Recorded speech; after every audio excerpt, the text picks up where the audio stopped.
저희의 늘 일상을 돌보시고 또 우리의 삶 속에 깊이 개입하셔서 우리의 삶을 지켜주시는 아버지 하나님, 오늘 거룩한 주일 주님의 전에 나와 함께 예배드리며 또 주님을 향한 우리의 소망을 나누는 시간을 우리에게 허락하시니 감사드리옵나이다. 우리가 살아가는 세상은 영원한 세상도 아니고 우리에게 주어진 시간은 영원한 것도 아닌데 우리는 이 세상 속에 살아가면서 마치 이곳에서 영원한 것을 찾으려 하고 우리에게 주어진 시간 속에서 절대적인 것을 발견하려 하는 것은 아닌지 우리를 돌아보게 하시고 우리의 모든 삶 속에서 주어진 것들 감사하고 감격하고 최선을 다하며 살아가되, 그러나 오직 우리가 바라는 것은 주님을 향한 소망임을 깨닫는 귀한 예배가 될 수 있도록 주여 도와주시옵소서. 아버지 하나님, 우리는 늘 부족한 것뿐입니다. 우리가 기도할 때마다 무엇을 기도드려야 될지 알지 못할 때도 많습니다. 그때마다 우리의 상황을 탄식하시며 성령으로 우리의 기도를 도우시는 그 하나님의 음성 듣고 정말 우리의 기도가, 우리의 소망이, 우리의 바람들이 주님께서 우리를 위하여 대신 빌어주는 그 바람이 될 수 있도록 늘 우리 삶을 지켜주시옵소서. 아버지 하나님, 저희들 이 무더위 속에서 특별히 사랑하는 우리 평화의 교회 교우들 건강을 지켜주시고 지금 여러 가지 질병들 때문에 그토록 사랑하는 교회도 나오지 못하고 자택에서 요양하는 우리의 귀한 교우들 계십니다. 주님께서 그분들의 건강을 깊이 돌보시고 그분들의 기도를 주님께서 마음 깊이 받아들이시사 또 그분들을 향한 우리 모두의 기도를 주님께서 알고 계시오니 치유의 기쁨 또 소망의 기쁨을 회복할 수 있는 그런 모든 은사를 우리들에게 내려주시옵소서. 아버지 하나님, 우리 교회 늘 기도할 때마다 부족한 것뿐이지만 그러나 주님 우리 교회를 이렇게 지켜주시니 감사드리옵나이다. 부족함 속에서도 하나님을 찬양하게 도와주시고 여러 가지 작은 인원들 때문에 우리에게 맡겨지는 사역들이 힘들고 어려울지라도 그 안에서 기쁨을 발견하는 넉넉한 마음들을 우리 모두에게 허락하여 주시옵소서. 아버지 하나님, 세계가 지금 여러 가지로 급박하게 돌아가고 있습니다. 특별히 우리 한반도를 중심으로 하는 여러 가지 위기 상황들 주님께서 돌보시고 정말 우리는 비록 그 땅을 떠나와서 살고 있지만 우리의 마음속은 늘 그 땅을 생각하며 걱정하며 또 우리의 고향을 위하여 기도하고 있사오니 일부 욕심 있는 지도자들에 의하여 그 땅이 전쟁의 참화를 다시는 겪는 일이 없도록 주여 도와주시옵소서. 극동의 작은 나라를 향하여 이 거대한 우리가 살고 있는 미국 땅이 마음을 열게 하시고 그들을 향한 세상의 모든 공격이라고 하는 그 두려움 속에서 또한 우리의 북녘 동포들도 해방되어서 그들 또한 세계 평화를 위하여 기여할 수 있는 날이 속히 올 수 있도록 남북한 그리고 미국 그리고 세계 모든 지도자들이 우리 한반도를 위하여 걱정할 수 있는 마음을 주님께서 친히 심어 주시옵소서. 아버지 하나님, 이 무더위 속에서 또한 여러 가지 질병의 소식들, 세상에 여러 가지 좋지 않은 일들이 우리 귀에 들립니다. 늘 이 세상이 참으로 주님께서 처음 창조하셨을 때처럼 아름답고 복된 모습으로 갈 수 있도록 주여 인도하여 주시옵소서. 오늘 예배를 통하여 우리의 모든 소원이 주님께 들려지기를 원합니다. 오늘 예배를 통하여 우리의 마음이 기쁨을 얻기를 원합니다. 오늘 여러 가지 이유로 교회를 찾지 않은 교우들 어디에 있든지 간에 주님께서 친히 사랑으로 품어주시고 또 지금 교회를 향하는 발걸음들이 있으면 주님께서 속히 재촉하여 주시옵소서. 성가대 찬양을 통하여 우리 모두가 하나님의 은혜를 감격하기를 원하며 말씀을 통하여 우리 모두가 새로운 결단을 할 수 있도록 주여 도와주시옵소서. 예배 끝 시간까지 주님께서 우리와 함께 하심을 믿사오며 예수 그리스도 이름으로 기도드리옵나이다. 아멘. 우리 기독교인들에게 있어서 소망이라는 말은 아주 익숙한 말이고요. 우리가 참 천국 소망도 하고 구원의 소망도 하고 늘 그 소망을 가지고 살아가는 것이 우리 믿음의 사람들에게 주어진 사명이기도 합니다. 소망. 즉 무언가를 바란다라고 하는 말은 참 아름다운 말인데요. 그러나 그 성경에 쓰인 원어인 그 헬라어에 보면 그 소망이라는 말은 엘피스라는 단어로 되어 있습니다. 그런데 이 엘피스에는 두 가지 뜻이 있습니다. 그러니까 어원적으로 보면 소망은 뭔가 앞으로 일어날 것을 예견한다라고 하는 그런 어원을 가지고 있는데요. 그러니까 바란다는 것보다는 예견한다는 거죠. 근데 왜 두 가지 뜻을 가지고 있냐면 내가 나쁜 것이 일어날까 봐 예견하는 것은 두려움이라는 의미로 쓰이고요. 좋은 것이 일어나기를 예견하는 것은 소망이라는 말로 그렇게 번역이 됩니다. 그러니까 소망이라는 말에는 두려움이라는 뜻도 함께 포함되어 있는 묘한 단어입니다. 저는 이렇게 우리가 쓰는 소망이라는 말에 우리가 일어나기를 바라는 그 희망의 말과 또 일어나지 않기를 바라는 그런 두려움이 포함되어 있는 것이 아주 신비스러우면서도 참 적절하다는 생각이 듭니다. 소망이라고 하는 것은 앞으로 내 앞에 무언가가 기다리고 있다라고 하는 것이 소망의 핵심이 아닙니다.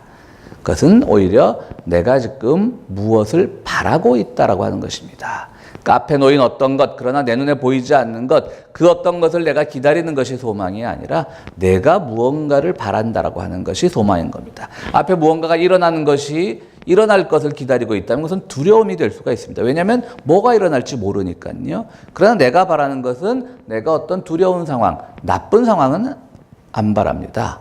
그렇기 때문에 우리는 그것을 소망이라고 말할 수 있게 되는 겁니다. 우리가 뭐 심리학이나 정신분석학에서 쓰는 그 오이디푸스 컴플렉스라는 말들 잘 알지 않습니까? 그 예전에 그 라이오스라고 하는 그 왕비와의 사이에서 아이가 하나 태어났는데 점쟁이가 와가지고 말하기를 이 아이는 당신을 반드시 죽이고야 말 것이요 라고 그렇게 예언을 합니다. 그러니까 얼마나 두렵겠어요. 그러니까 그 싹을 자르기 위해서 이 아이를 산에 갖다 버려서 죽여버려라 신하에게 시켰는데 신하는 이 아이가 또 무슨 죄가 있어요. 그러니까 이 아이를 버리지 않고 그냥 그 지역의 목동에게 넘겨주었습니다. 그 아이가 바로 오이디푸스고 이 아이는 자기의 그 신분을 모르기 때문에 성장해 나가다가 결국은 아버지를 죽였습니다. 그렇죠? 그리고 봤더니 그 예전의 시대니까 왕을 죽이면 그 왕비를 자기의 것으로 삼았는데 알고 봤더니 그게 바로 자기의 어머니였다. 그래서 정신분석학에서는 아들들이 어머니에 대해서 갖는 그런 묘한 컴플렉스나 열등감 같은 것들을 오이디푸스 컴플렉스라고 하지 않습니까? 이런 생각 해보셨어요? 만약 키웠으면 어떻게 됐을까? 물론 신화의 한 얘기지만요. 역사라기보다는. 그냥 점쟁이가 그 말을 하는 걸 그냥 우스갯소리로 듣고 이 웃기는 녀석이네. 뭐 그런 이상한 예언을 하고 그래 라고 오이디푸스를 키웠으면 즉 그 라오게스 왕이 자기가 주체가 되어서 자기가 판단을 했더라면 오히려 이런 비극은 안 일어났을지도 모릅니다. 그런데 뭔가 앞으로 이 아들이 나를 죽일 거야 뭔가 다가올 거야 그 두려움 때문에 아들을 죽이려고 했고 또 그 신하가 미처 죽이지 못하니까 결국 아들에 의해서 죽임을 당하는 그런 일들, 이것도 소망의 한 형태일 겁니다. 무엇을 내가 바라는지, 자기가 주관이 되어서, 주체가 되어서 뭔가를 바라고 뭔가를 바꾸어 나가야 되는 건데 그것보다는 앞에 뭔가가 기다리고 있으니까 내가 거기 맞춰 나가야지라고 하는 것은 결코 옳은 것이 아니라고 합니다. 그것이 오히려 두려움이 되는 거죠. 그래서 우리는 그 두려움이 지나친 사람들은 점집에 가서 점을 보고 오늘의 운세를 보고 사주팔자를 보고 토정비결을 보고 그런 일이 벌어지는 겁니다. 그러나 그 모든 것은 내가 스스로 만들어 나가는 것이 중요하다고 하는 것입니다. 기독교인의 소망이 바로 그럴 것입니다. 우리 기독교인의 소망은 영원한 하나님의 나라를 바라는 것이지요. 구원을 받는 것이지요. 그러나 구원이라는 이러이러한 상태일 것이다. 하나님의 나라는 이러이러한 모습일 것이다. 라고 전제를 해놓으면 우리에게 여러 가지 복잡한 생각이 듭니다. 내가 구원을 받았나 안 받았나, 받을 수 있을까 받을 수 없을까. 하나님 나라라는 것은 공간으로 존재하냐 아니면 시간으로 존재하냐, 아니면 내가 하나님 나라에 갈 수 있느냐 없느냐, 내가 혹시 천당 갈까 지옥 갈까, 여러 가지 두려운 생각만 있는 거죠. 그런데 우리는 그런 게 아니라 내가 그냥 늘 오늘 하나님 나라가 어떤 모습인지 몰라도 그것을 향해 가는 것이고, 구원의 상태가 무엇을 말하는지 몰라도 그것을 향해서 걸어가는 겁니다. 오늘 내가 그냥 소망을 만들어 나가는 겁니다. 그럼 두려움은 없고 그 자리에 정말 희망만이 있게 되는 겁니다. 소망과 함께 가는 것 중에 중요한 말 중에 믿음이라는 게 있잖아요. 믿음이란 건 뭐냐면요, 자기 결정권입니다. 그러니까 이제 우리 올해가 그 마틴 루터가 종교개혁을 일으키면서 우리 개신교를 출범시킨 지 올해가 딱 500년이라 개신교에서 여러 가지 뭐 종교개혁 500주년 기념 행사를 많이 준비를 하고 있는데요. 마틴 루터가 종교개혁을 일으키면서 3대 슬로건을 걸지 않습니까? 오직 믿음으로, 오직 은혜로, 오직 말씀으로. 이 오직 믿음이라고 하는 말은요, 우리는 한국교회에서 조금 이 믿음이라는 말을 굉장히 잘못 오해를 하고 있는데, 뭐 어떤 대상을 정도 막 믿습니다 이런 게 아니에요. 그게 믿음이 아닙니다. 믿음이라는 거는 믿음의 자기 결정권입니다. 내가 믿으면 그건 진리라는 겁니다. 묘하죠?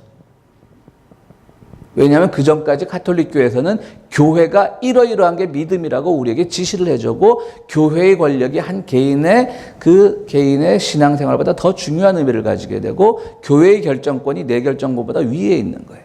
그러니까 마틴 루터가 보니까 그게 아니거든요. 나랑 하나님과 직접적으로 연관을 맺을 수가 있는데 그렇게 되면서 바로 오직 믿음이라는 말이 생긴 거예요. 그러니까 오늘 우리 개신교 다니면서요, 개신교회가 막 여러 가지 뭐 잡음도 많고, 가톨릭에 대해서 이렇게 정비가 잘 되어 있는 가톨릭에 비해서 우리가 뭔가 좀 부족한 것도 많고 그렇게 느껴지시잖아요. 실제로 그런 일들도 많고. 근데 어떻게 보면 우리의 그 개신교의 태생적 운명입니다. 교회론이라는 게 약해요. 가톨릭의 교회론을 배척을 하고 나왔기 때문에 오늘 우리가 교회론이 좀 약합니다. 뭔가 딱 잡아 설명할 수가 없습니다. 믿음의 자기 결정권이 더 우선이기 때문입니다. 참 굉장히 뛰어난 교리입니다. 즉 믿음도 내가 믿는 것이 곧 믿음이고 소망도 내가 바라는 것이 곧 소망이라고 하는 겁니다. 여기서부터 이제 우리의 믿음 생활은 막 헷갈리기 시작합니다. 그렇다면 주님은 무엇이고 하나님은 무엇이고 하나님 나라는 무엇이고 이런 생각들이 자꾸 생기게 되는 겁니다. 그럼 오늘 우리는 또 이런 생각을 할 수가 있어요. 그럼 내가 그렇게 우선이라면 자기계발서 뭐 하면 된다. 당신도 성공할 수 있다. 이런 책들이 서점에 얼마나 많습니까? 이런 자기계발서식으로 성경이 가르쳤나? 내가 우선이다. 내가 결정하면 된다. 내가 모든 결정권이 있고 내가 결정하면 소망도 이루어진다. 이런 의미인가? 우리는 또 오해할 수가 있어요. 그러면 성경하고 자기계발서하고 아무 차이가 없죠. 자기계발서 같은 것들이 정말 우리를 개발 안 시키는 책들이거든요. 우리를 아주 후퇴시키는 책들이거든요. 얼마 전에 미국의 어떤 제가 뭐 저자 이름도 잘 생각나지 않는데 시크릿, 비밀이라고 하는 책이 엄청나게 많은 베스트셀러가 돼서 많이 팔렸습니다. 미국에서 우리말로도 번역이 됐고요. 그 책이 한창 베스트셀러가 될 때 어떤 목회자들 모임에 가서 얘기를 나누는데 가슴이 답답하더라고요. 그 시크릿이라는 책의 내용이 뭐냐면 얇은 책이에요. 그냥 내가 마음 먹은 대로 먹으면 된다는 거예요. 왜 그럼 비밀이냐? 이때까지 이 인생, 이 역사 속에서 성공한 사람들을 쫙 그들의 비밀을 봤더니 다 마음 먹고 자기가 꿈꾸는 걸 다 성공했다는 거예요. 목회자들이 앉아갖고 그 얘기를 하고 있어요. 그거는 그냥 비서죠, 비서. 성경 말씀은 그게 아니에요. 근데 그런 것들 설교 시간에 막 하고 그래요. 마음 먹으면. 또 우리 한자 수구에는 정신일도 화사불성이 있어요. 정신만 똑바로 차리면 못할 일이 없다. 모든 것을 이룰 수 있다. 자, 믿음의 자기결정권이란 말과 자기계발서나 혹은 이런 뭐 시크릿과 같은 정신일도 화사불성과 같은 어떻게 보면 형태는 굉장히 비슷한데 왜 이게 다르냐는 거죠. 이게 같다고 생각하면서 많은 그 부흥사들이나 이런 사람들이 정말 하나님의 진리를 왜곡하고 있는 거예요. 분명히 겉 형태는 같습니다. 우리의 결정권, 내 믿음의 결정권, 내 소망의 결정권은 나에게 있습니다. 그것이 우리 개신교의 뛰어난 신학적인 입장입니다. 그러면 그것이 자기계발서의 내용과 무엇이 다를까? 오늘 주님께서 하신 말씀이 바로 그겁니다. 내가 누구냐를 먼저 알라고 하는 겁니다. 오늘 주님은 이런 말씀들을 합니다. 사람들이 막 쫓아오니까요. 저것들이 도대체 나를 왜 쫓아오지? 자기 자신들이 나 알고 오는 건가? 뒤를 돌아보니까 저는 이 성서 본문을 읽을 때마다 항상 그 생각이 들어요. 한숨 푹 쉬면서 참 쫓아오는 사람들 보면 한심하다. 저 뭐 알고 오는 건가? 나 쫓아오면 마치 뭔가 금은보화와 출세라고 하는 것이 나를 딱 기다리고 있다고 착각을 해서 오는 것은 아닐까? 그래서 가시다가 뒤를 한번 탁 돌아보시고 폭탄 선언을 하십니다. 나를 따르려거든. 아버지도 미워하고 엄마도 미워하고 너 자신도 미워하고 그래야만 나를 따를 수 있다. 그 따르던 사람들이 얼마나 황당했겠어요. 사실은 이 구절이 우리 한국에 조선시대 그 기독교가 처음 들어오면서 양반들한테 엄청나게 공격을 받았던 구절이기도 합니다. 저 근본도 모르는 것들, 지 부모를 미워해야 이룰 수 있는 진리라면 그것이 진리겠는가라고 하는 것 때문에 많은 공격을 받았죠. 참 이게 어려운 말입니다. 진짜 가족이라는 것은 중요한데요. 또 주님께서는 늘 미워하지 말고 사랑하라고 하셔놓고서는 가족을 미워하고 가장 우리가 사랑해야 될 그 가족을 미워하고 심지어 너 자신까지 미워하고 네 목숨까지도 미워할 때 내 제자가 될 수 있다라고 하는 이 말씀의 본래 뜻은 뭐냐면요. 지금 네가 당장 무엇을 할 수 있냐에 초점을 맞추라는 거예요. 정말 내 제자가 되기를 원한다면 그 제자가 된 그 시점에서 나에게 주어질 어떤 이루어지는 성취나 열매나 그것을 기다리지 말고 지금 네가 정말 제자가 되려고 한다면 나를 따라야 되는 것인데 나를 따른다라고 하는 것은 지금 네가 나를 선택할 때는 정말 그 험난한 길을 걸어가야 되는데 내 부모가 그걸 허락하겠니? 심지어는 네가 그 아니란 삶을 살았던 네 삶 자체가 너 자신이 너를 그렇게 고생길로 들어서게 하는데 허락하겠니? 한번 너 자신을 돌아봐라. 그러니까 지금 네가 결정할 수 있는 게 뭐냐라고 하는 거죠. 거기에 초점을 맞추라고 하는 얘기입니다. 그러니까 이게 미움, 부모랑 왼수지고 이런 게 아니라 정말 주님의 제자가 되려면 제자가 되었을 때 나에게 어떤 큰 메리트가 주어질까를 생각하지 말고 지금 내가 할 수 있는 일이 무엇인가를 먼저 얘기하라는 것, 생각하라는 겁니다. 아주 유명하지는 않은 한국 영화인데요. 작년에 나온 한국 영화 중에 4등이라는 영화가 있습니다. 4등이라는 영화가. 그러니까 이런 걸 독립영화라 그럽니다. 유명한 배우가 나오지도 않고 이 배급망이라 그러죠. 각 극장에 영화를 쫙 이제 막 뿌려가지고 동시 개봉해서 한 극장에 10명씩만 들어가도 1000개 극장이면 10,000명이 들어가고 이런 시스템이 아니라 배급망도 확보하지 못하고 배우들도 무명의 배우들이 나오고 아주 저예산으로 찍는 그런 영화들을 독립영화라 그러는데요. 이 4등이라는 영화는 독립영화였습니다. 내용은 뭐냐면 어떤 엄마가 중학생짜리 아이를 수영선수로 키우는데 얘가 맨날 4등만 해요. 그러니까 집에 메달은 엄청 많아요. 어떤 메달? 참가상 메달. 동메달도 하나 또 없어요. 한국의 어머니들 얼마나 좋게 말하면 열정적이에요. 그러니까 막 그 엄마들이 그냥 할 때 그냥 소리 조금만 더 그러고 막 그냥 그 풀장 근처, 수영 경기장 근처에서 막 소리를 지르면 또 4등이야. 그럼 또 엄마는 집에 차 태워가면서 또 혼자 잔소리를 다 하는 거야. 넌 4등이 좋니? 그러면서 애한테 막 막말합니다. 그래봤자 네 인생은 4등이야. 막 이러면. 그러다가 이 비법을 가르치는 유명한 수영 코치가 있다는 소리를 듣고 그에 가서 부탁을 합니다. 근데 이 수영 코치는 구타를 하면서 가르치는 사람입니다. 그래서 막 두드려 맞는데 그 다음에 1등을 했어요. 2등을 했어요. 그러니까 1등을 만들기 위해서 구타도 점점 심해지고 그 엄마의 마음은 아이가 구타를 그 수영복만 입고 맞으니까 얼마나 멍 같은 게 선명하게 보이겠어요. 이 아이를 맞는 걸 알면서도 아이를 그냥 놔두는 거예요.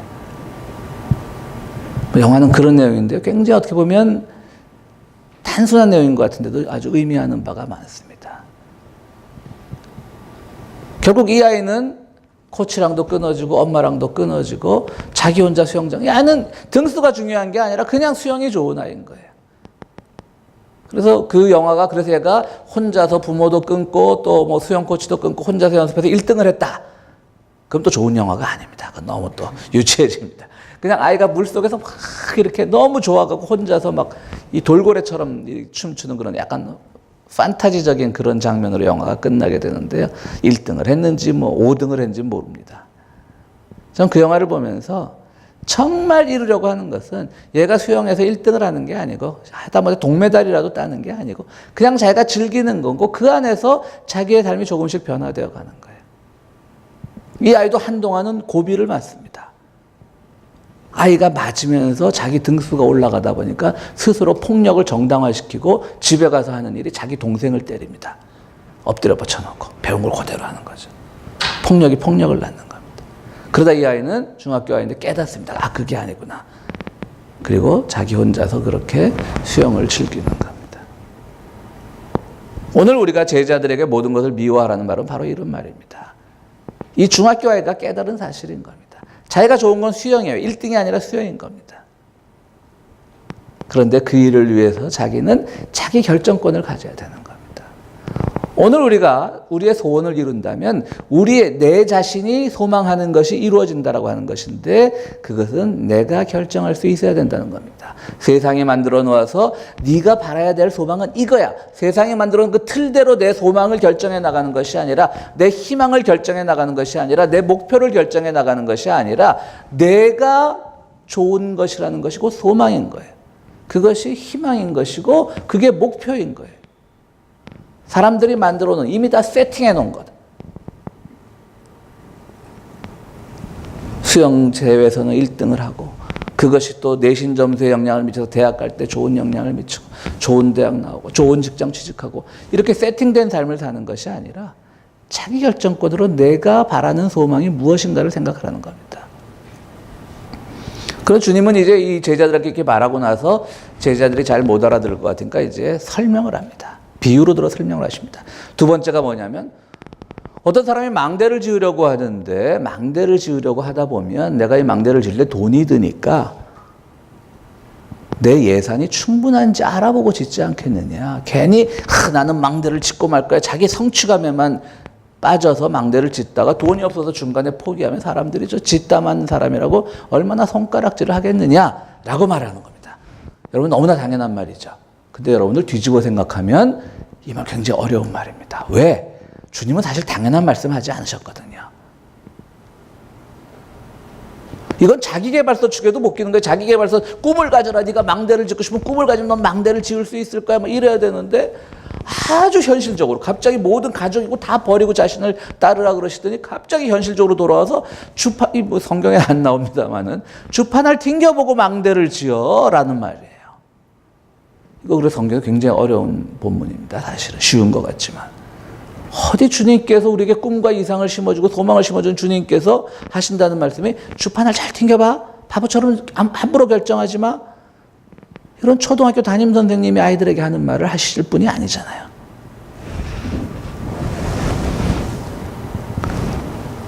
이게 왜 그러면 앞에 제자들에게 모든 것을 버리고 나를 따르라고 한 말을 설명하면서 비유가 될까요? 여기서 버리는 것은 무엇일까요? 뭘 버렸죠, 이 사람이? 자기를 버린 겁니다. 자기가 뭔가를 이루고 싶은 그 마음을 버린 겁니다. 첫 번째 건과 굉장히 모순되는 것 같지만 첫 번째 건 바로 자기 결정권을 가지라는 거였는데 소망을 이루려면 그 자기 결정권을 가지는 과정에서 두 번째 해야 될 일은 자기를 버리는 겁니다. 너무 부처님 설법 같으세요? 화두 같은데. 자기 결정권에서 자기를 버리는 겁니다. 우리 정치인들이 왜 실패합니까? 자기 임기 중에 뭔가를 막 이루려고 하다가 무리수를 둬서 실패합니다. 망대를 짓는다는 건 굉장히 중요한 일입니다. 저는 이걸 보면서요. 요즘 우리 한국의 상황과도 좀 비슷하게 연결이 됐어요. 망대란 건 뭡니까? 군사용 안보용 시설입니다. 멀리 적이 쳐들어오나 높은 데 올라서 보는 게 망대잖아요. 우리 대한민국은 어떻습니까? 망대 하나 들여놓자라고 하면 아무것도 안 하고 그냥 국가 예산이 축이 나든 말든 그것이 환경적으로 어떤 영향을 미치든 말든 이걸 들여야만 이 나라가 지켜진다고 생각을 하는데 예수님은 그 옛날에 야 망대 하나 지을 때도 잘 계산해서 해. 바보처럼 하지 말고 그 말씀하신 거예요. 그래서 야 우리 주님은 참 국가 안보관도 참 독특하시구나. 그냥 뭐 망대니 싸드니 놓으면 다 되지 않는다는 걸 이미 2000년 전에 알고 계셨구나. 저는 이거 설교 주면 그걸 생각을 했어요. 굉장히 중요한 비유 같아요. 망대라는 것은 그 민족의 그 생사가 걸린 문제거든요. 근데 이것도 잘 계산해보고 해라고 말씀하셨어요. 자신을 버려. 네가 네 뜻대로 이것이 이루어져서 이게 다 국가가 지켜지는 것이 아니고 네 뜻대로 이루어서 네 명예가 올라가는 게 아니고 뭔가를 해야 되는데 잘 계산을 해봐. 그럼 너 자신을 버리는 거야. 이게 옳으냐 그러냐. 네 자신을 버리고 그것이 얼마나 사업적 타당성이 있고 그것이 얼마나 정말 우리 공동체에 도움이 되고 그것을 생각해 보라고 하는 겁니다. 내가 바라는 것을 이루되 나를 빼는 겁니다. 소망이란 건 바로 그겁니다. 우리는 오늘 소망이라고 하는 것은 자꾸 내가 바라는 것에만 초점을 맞추는 거예요. 첫 번째는 내가 바라는 것을 자기결정권을 가지라고 했어요. 근데 거기다 초점을 맞추면 자기계발서와 똑같아져요. 근데 두 번째 가서 내가 바라는 것 중에서 나를 빼라는 거예요. 그럼 나는 뭔가를 바라는데 나만을 위한 것이 아닌 공동체를 위한 것이 되는 거예요. 이웃을 위한 것이 되는 거예요. 그럼 그것이 하나님께서 우리에게 말씀해 주시는 그 소망에 좀 더 가까워지는 겁니다. 세 번째 비유를 이렇게 말씀하십니다. 어떤 임금이 다른 임금과 싸우러 나갈 때 2만 명을 거느리고 왔는데 난 10,000명밖에 없어. 질 것 같아. 그럼 어떻게 해야 돼요? 화친을 청해라. 이건 뭡니까? 굉장히 이것도 어떻게 보면 한 나라의 지도자로서 자존심이 상하는 일이에요. 공격해 들어오는 나라한테 가서 그만 공격하고 우리랑 사이좋게 지내자. 여기는 자기 자존심을 버리라고 한 얘기예요. 여러분 잘 아시겠지만 우리 조선시대 후기 접어들면서 명나라가 망하고 청나라가 들어오면서 뭐 병자호란, 정묘호란 겪으면서 제 세대에서 초등학교 때 국사를 배울 때는요. 그 청나라 오랑캐들이 막 쳐들어오니까 우리 조정에서 한쪽에서는 싸우자 주전론이 있었어요. 한쪽에서는 화친하자 화친론이 있었어요. 제 세대는 주전론자들이 다 애국자로 배웠어요. 근데 지금은 국사도 바뀌어서 그렇지 않습니다. 주전론자들이 보니까요 가장 비굴한 사람들이었던 거예요. 왜 싸우려고 그런지 아세요? 중국을 위해서 싸우려고 그랬던 거예요. 저 청나라 오랑캐가 감히 한족 중심의 저 명나라를 꺾었으니 우리가 대신 우리의 죽은 국가인 명나라를 위해서 싸워주자. 그래서 그 주전론자들의 사상이 소중화 사상이에요. 중화, 그러니까 중국이 가장 중심이라고 하는 그 중화. 그 중화인데 하려면 우리가 뭐 진중화, 우리가 참 중화다 하든지 우리 스스로 소중화라 그래서 명나라는 망했지만 우리가 명나라의 그 자존심을 지켜줘야 된다. 그래서 싸우자라고 해서 수많은 사람들이 죽은 거예요. 처음에 진짜 그 거대한 오랑캐와 싸우다가 그 김훈이라고 하는 유명한 작가의 남한산성을 보면 그 병자호란이나 정묘호란 때 다른 건데요. 그 남한산성 그게 그 마지막 저항하던 장소잖아요. 그 포졸들이 무슨 죄가 있다고 그 추운 겨울에 밤새 포졸 쓰다가 밤새 그대로 선체로 얼어 죽었대요. 그 김훈의 소설에 보면 나오는데요. 그 알량한 자존심, 그것도 자기를 내세우는 자존심이 아니라 남의 나라를 위해서. 지금 대한민국에도 그런 사람들 많죠. 지 나라가 중심이 아니라 다른 나라를 위해서 그 나라의 눈밖에 벗어나면 큰일 나는 줄 알고 자기 자존심을 버리라고 한 얘기인 겁니다. 그렇습니다. 그럼에도 주님은 오늘 말씀에서 이렇게 끝을 내죠. 이와 같이 너희 가운데서 누구라도 자기 소유를 다 버리지 않으면 내 제자가 될 수 없다. 아주 어려운 말씀입니다. 처음에는 자기결정권, 네가 나를 따를 거냐? 자기결정권을 가져라. 그런데 네 소유를 버려라. 첫 번째 번은 뭐죠? 네 자신을 버리라고 하는 것이죠. 망대의 비유에서. 네 자신을 먼저 버리고 네가 바라는 것이 정말 너만을 위한 것인지 공동체를 위한 것인지 내 이웃을 위한 것인지를 살펴보라는 것이고 세 번째 버릴 건 뭐죠? 이 화친의 비유에서 나오는 건 네 자존심을 버리라고 하는 얘기인 겁니다. 그러면 내가 이루는 것이 소망이라고 할 때 그 나는 뭐냐면 자기도 버리고 자기 자존심도 버리고 그 나머지 남은 존재가 나라는 거예요. 그게 참 나라는 거예요. 그 모든 것을 비우는 그 자리에 주님께서 들어오시는 거예요. 그래서 주님께서 우리의 소망을 인도해 주시는 거예요. 그때 우리가 바라는 소망은 정말 내 뜻대로 이루어지는데 동시에 그것이 주님의 뜻이 되고 또 주님의 뜻이 내 뜻이 되고 동시에 그것은 우리 이웃들과 함께 나누는 소망이 되는 거예요. 그 소망이야말로 우리가 기뻐할 수 있는 소망인 겁니다. 그래서 주님은 그러면서 마지막에 또 난데없이 이 본문을 끝내시면서 소금이 짠맛을 잃으면 어디다 쓰겠느냐. 갑자기 또 소금 얘기를 하셔요. 좌충우돌하시는 것 같지만 아주 논리적으로 굉장히 일관성이 있습니다. 소금은 짠맛이 특징인 거예요. 나라고 하는 존재는 정말 나도 버리고 내 자존심도 버리고 순수하게 남은 나. 그것이 나의 본질이라고 하는 거예요. 소금이 아무리 음식에 중요한들 우리가 가정에서 여러분들 소금을 중요하니까 금 그릇에 은 그릇에 담은 사람은 없습니다. 설탕은 그렇게 몸에 나쁜 거더라고. 그래도 집에 가보면 이렇게 커피잔을 놓을 때 설탕 용기는 얼마나 이쁩니까? 그 나쁜 건. 그렇죠? 근데 소금 용기 그렇게 이쁜데 넣어주는 분들 안 계셔요. 그냥 소금은 짠맛으로 된 거예요. 바로 오늘 우리라고 하는 존재는 어찌 보면 설탕처럼 그렇게 화려해질 필요가 없어요. 왜? 내 자존심도 버렸고 나도 버렸는데 내가 뭐 화려할 이유가 뭐가 있겠어요. 그런데 중요한 거예요. 내가 모든 걸 믿고 내가 모든 걸 소망하면 하나님께서도 이루어 주시는 거예요. 성령께서 대신 빌어 주시는 거예요. 그런데 그 나는 자기계발서에서 말하는 나가 아니라 내 자존심도 버리고 심지어는 나라고 하는 내 자신도 버리고 그 남은 자리에 남은 나. 그게 바로 진정한 나인 겁니다. 그 나가 무언가를 바랄 때 그리스도께서 대신 바라주는 것입니다. 그런 점에서 우리는 가지고 있는 소유, 내가 예수님의 제자가 되고야 말겠어라고 하는 무엇이 되겠다라고 하는 그 마음을 버려야 합니다. 또 욕망을 버려야 됩니다. 나를 내세우고야 말겠어 하는 욕망을 버려야 되는 겁니다. 그리고 또한 자존심을 버려야 되는 것입니다. 그 모든 것이 버려진 그 자리에 그리스도께서 들어오셔서 우리와 함께 하십니다. 예수님 보십시오. 예수님은 뭔가가 되고자 하지 않으셨습니다. 내가 하나님의 아들인데 하나님의 아들처럼 대접받기를 원치 않으셨습니다. 그러면 십자가에 달리셨습니다. 그분은 자기를 공격하는, 자기를 모욕하는 로마 병사들과 어떻게 보면 화친하셨습니다. 그것이 바로 우리가 화목제라고 하잖아요. 우리 예수님이 화목제, 화친하기 위한 제물로 쓰이신 거예요. 그들을 용서하시잖아요, 거기서.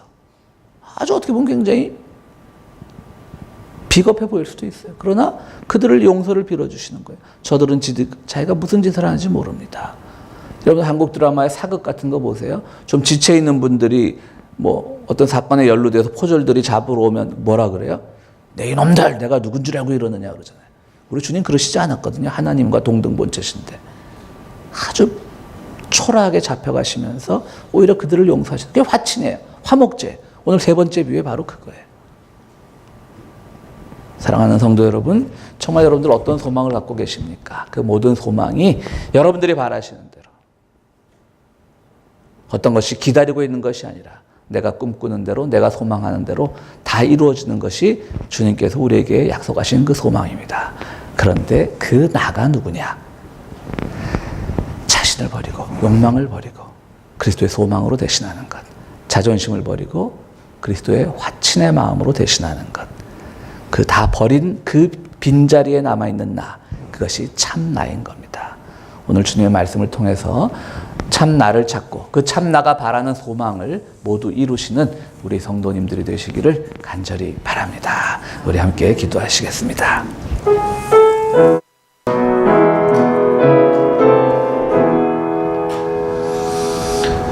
거룩하시고 자비로우신 하나님, 참으로 주님께서 우리가 무엇을 바라든지 간에 우리가 소망하는 대로 이루어주시는 그 약속의 말씀 주심 감사드리옵나이다.